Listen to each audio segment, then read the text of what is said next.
안녕하세요. 피처 스케일링 완벽 가이드에 오신 것을 환영합니다. 오늘은 머신러닝 모델의 성능을 크게 좌우하는 피 스케일링에 대해 알아보겠습니다. 스탠더드 스케일러와 메인 맥 스케일러의 차이점부터 fit, 트랜스폼의 동작 원리, 그리고 테스트 데이터 처리의 핵심 주의사항까지 완벽하게 정리해드리겠습니다. 먼저 목차를 살펴보겠습니다. 피처 스케일링이 무엇인지부터 시작해서 왜 필요한지 이해하고 스탠더드 스케일러와 메인 맥스 스케일러의 사용법을 배웁니다. 그 다음 스케일링 전후 비교를 통해 효과를 확인하고 fit transform의 동작 원리를 깊이 있게 다룹니다. 마지막으로 테스트 데이터 스케일링 시 반드시 지켜야 할 주의사항을 알아보겠습니다. 첫 번째 주제, 피처 스케일링이란 무엇일까요? 피처 스케일링은 서로 다른 범위를 가진 데이터를 동일한 척도로 맞춰주는 전처리 과정입니다. 마치 서로 다른 화폐를 하나의 기준 통화로 환전하는 것처럼 다양한 스케일의 특성들을 비교 가능한 형태로 변환합니다. 이를 통해 모델이 각 특성의 중요도를 공정하게 판단할 수 있으며 특히 거리 기반 알고리즘에서 매우 중요합니다. 기본적인 스케일링 예제를 코드로 살펴보겠습니다. 스클라른의 스탠더드 스케일러를 임포트하고 numPy 배열로 나이와 연봉 데이터를 준비합니다. 나이는 25세부터 45세, 연봉은 3천만 원부터 7천만 원까지의 데이터입니다. 스탠더드 스케일러 객체를 생성한 후 fit transform 메서드를 호출하면 자동으로 스케일링이 적용됩니다. 원본 데이터에서는 연봉이 수천 단위이고 나이는 수십 단위로 스케일 차이가 매우 큽니다. 하지만 스케일링 후에는 모두 비슷한 위로 변환되어 모델이 두 특성을 동등하게 고려할 수 있습니다. 두 번째로 왜 스케일링이 필요한지 알아보겠습니다. 머신러닝 모델은 기본적으로 숫자의 크기에 민감합니다. 예를 들어 나이가 30이고 연봉이 5천만 원인 경우 모델은 5천이라는 큰 숫자에 더 큰 가중치를 둡니다. 하지만 실제로는 나이도 연봉만큼 중요한 특성일 수 있습니다. 스케일링을 통해 거리 기반 알고리즘에서 거리 계산 왜곡을 방지하고 경사하강법 최적화 속도를 향상시키며 모든 특성을 동등하게 고려할 수 있습니다. 학습 속도가 어떻게 향상되는지 좀 더 자세히 살펴봅시다. 특성들의 스케일이 다르면 손실함수의 등고선이 찌그러진 타원 모양이 됩니다. 이런 형태에서는 최적점을 찾아가는 경로가 지그재그로 구불구불해져서 수렴 속도가 느립니다. 하지만 스케일링을 하면 등고선이 원에 가까운 형태가 되고 최적점으로 가는 경로가 직선에 가까워집니다. 결과적으로 학습 수렴 속도가 대폭 향상됩니다. 이제 스탠더드 스케일러의 동작 원리를 알아보겠습니다. 스탠더드 스케일러는 데이터를 평균이 0이고 표준 편차가 1인 정규 분포로 변환합니다. 각 특성에서 평균을 빼고 표준 편차로 나누는 방식으로 수식은 괄호 x 빼기 평균 나누기 표준 편차입니다. 이렇게 하면 정규 분포 형태로 정규화되며 이상치의 영향을 덜 받는 장점이 있습니다. 스탠더드 스케일러의 실전 예제를 코드로 살펴봅시다.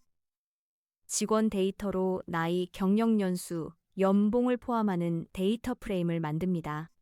스탠더드 스케일러 객체를 생성하고 fit transform을 호출하면 스케일링이 완료됩니다.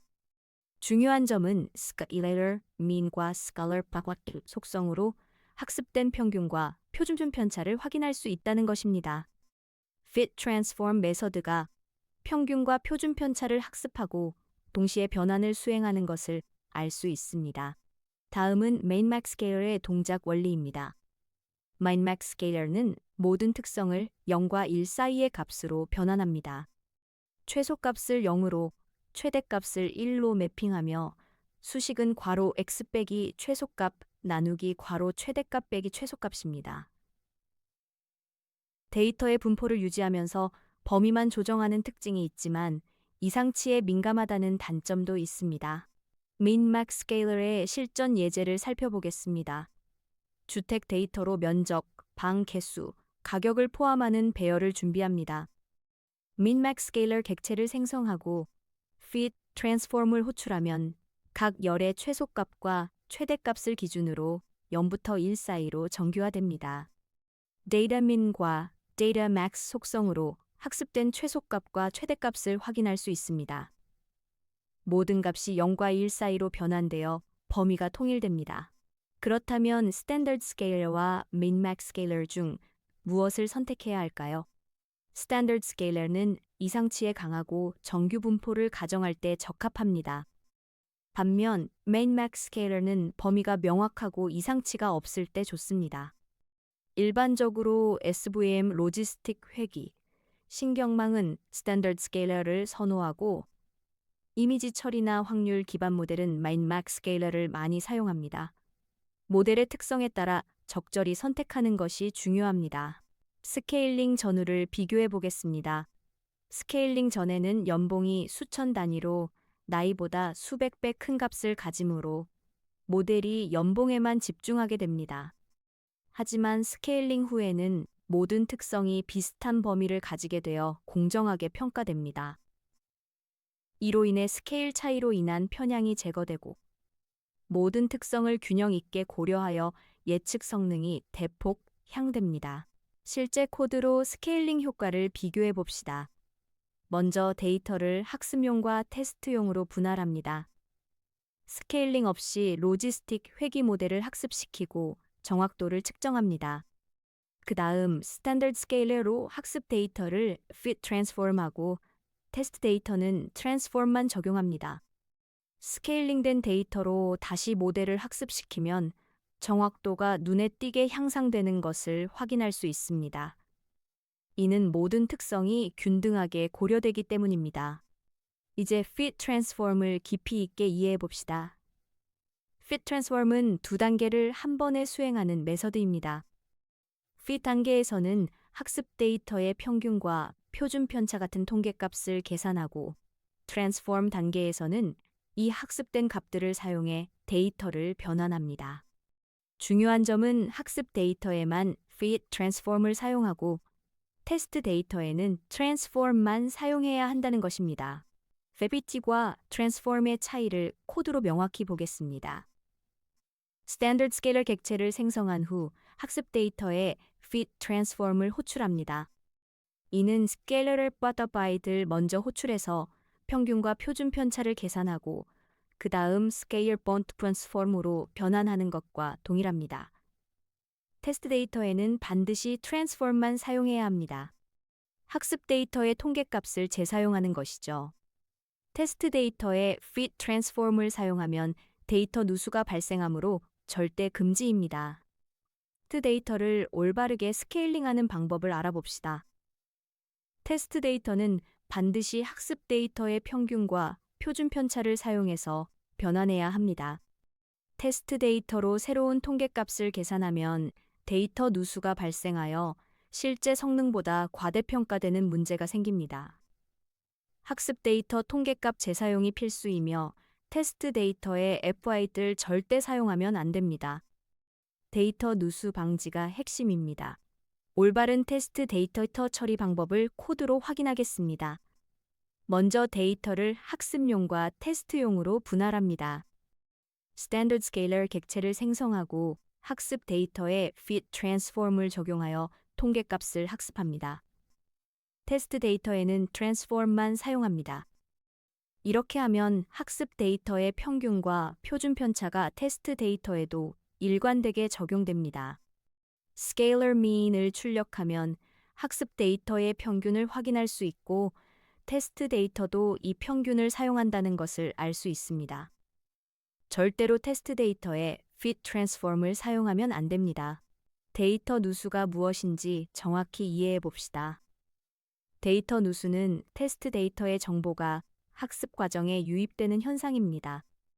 테스트 데이터를 별도로 스케일링하면 테스트 데이터의 통계값이 변환에 사용되어 실제보다 성능이 과대평가됩니다. 실전에서는 미래 데이터를 알 수 있으므로 이런 방식은 완전히 잘못된 것입니다. 데이터 누수는 성능 과대평가의 주요 원인이며 실전에서는 치명적인 오류로 이어집니다. 모든 모델이 스케일링을 필요로 하는 것은 아닙니다. 의사결정 트리, 랜덤 포레스트, XGBoost 같은 트리 기반 모델은 스케일링이 필요하지 않습니다. 이런 모델은 특성의 절대값이 아니라 상대적인 순서만 중요하기 때문입니다. 분할 기준을 찾을 때 값의 크기보다는 어느 쪽이 더 큰지만 판단합니다. 반면 거리 기반 모델에서는 스케일링이 필수입니다. 모델별 스케일링 필요성을 코드로 비교해 봅시다. 랜덤 포레스트는 원본 데이터를 그대로 사용해도 좋은 성능을 보입니다. 이 미과와 스코어를 호출할 때 스케일링하지 않은 데이터를 사용합니다. 반면 SVM은 스케일링이 필수입니다. 스탠더드 스케일러로 학습 데이터를 fit transform하고 테스트 데이터는 transform만 적용한 후 모델을 학습시킵니다. 결과를 비교하면 각 모델의 특성에 맞는 전처리가 얼마나 중요한지 알 수 있습니다. 실전 사례로 부동산 가격 예측을 살펴보겠습니다. 부동산 가격 예측 모델을 만들 때 면적은 수십 제곱미터, 방 개수는 1부터 5개, 건축 연도는 1980년부터 2023년, 역까지 거리는 수백 미터 단위입니다. 이렇게 다양한 스케일의 특성을 그대로 사용하면 모델이 제대로 학습되지 않습니다. 피처 스케일링을 적용하면 면적, 방수, 연도, 거리 등 모든 특성이 동등하게 고려되어 예측 정확도가 크게 향상됩니다. 부동산 예측의 전체 파이프라인을 코드로 구현해 봅시다. 판다스 데이터 프레임으로 면적, 방수, 건축 연도, 역거리, 가격 데이터를 준비합니다. 특성과 타겟을 분리한 후 스탠더드 스케일러로 특성을 스케일링합니다. 리지 회귀 모델을 학습시키고 새로운 주택 데이터로 가격을 예측합니다. 중요한 점은 새로운 데이터도 학습 시 사용한 에스칼레러로 변환해야 한다는 것입니다. 이렇게 하면 일관된 스케일로 예측할 수 있습니다. 스케일링과 모델 학습을 더 안전하게 관리하는 방법이 있습니다. 스킬러넷 파이프라인을 사용하면 스케일링과 모델 학습을 하나의 객체로 관리할 수 있습니다.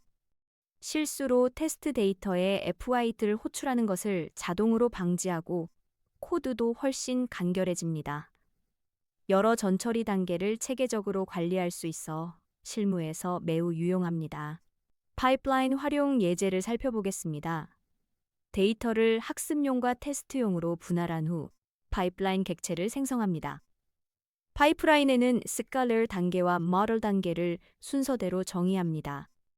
파이프와이드를 호출하면 학습 데이터가 자동으로 스케일링되고 모델이 학습됩니다. 파이프 스코어나 파이프 프레딕트를 호출하면 테스트 데이터가 자동으로 트랜스폼만 적용됩니다. 이렇게 하면 실수를 방지할 수 있어서 실무에서 권장되는 방식입니다. 지금까지 배운 내용을 핵심만 정리해 보겠습니다. 피처 스케일링은 머신러닝 파이프라인에서 필수적인 전처리 단계입니다. 스탠더드 스케일러는 이상치에 강하고 민맥스 스케일러는 데이터 분포를 유지합니다. 학습 데이터로 fit transform하고 테스트 데이터는 transform만 사용하여 데이터 누수를 반드시 방지해야 합니다. 파이프라인을 활용하면 안전하고 효율적으로 관리할 수 있습니다. 특히 거리 기반 모델에서는 스케일링이 필수라는 점을 꼭 기억하세요. 지금까지 피처 스케일링 완벽 가이드를 시청해 주셔서 감사합니다. 오늘 배운 내용을 바탕으로 피처 스케일링을 마스터하여 더 나은 머신러닝 모델을 만들어 보세요. 질문이나 피드백은 www.oredeckiyo에서 언제든지 남겨주시기 바랍니다. 다음 강의에서 뵙겠습니다. 감사합니다.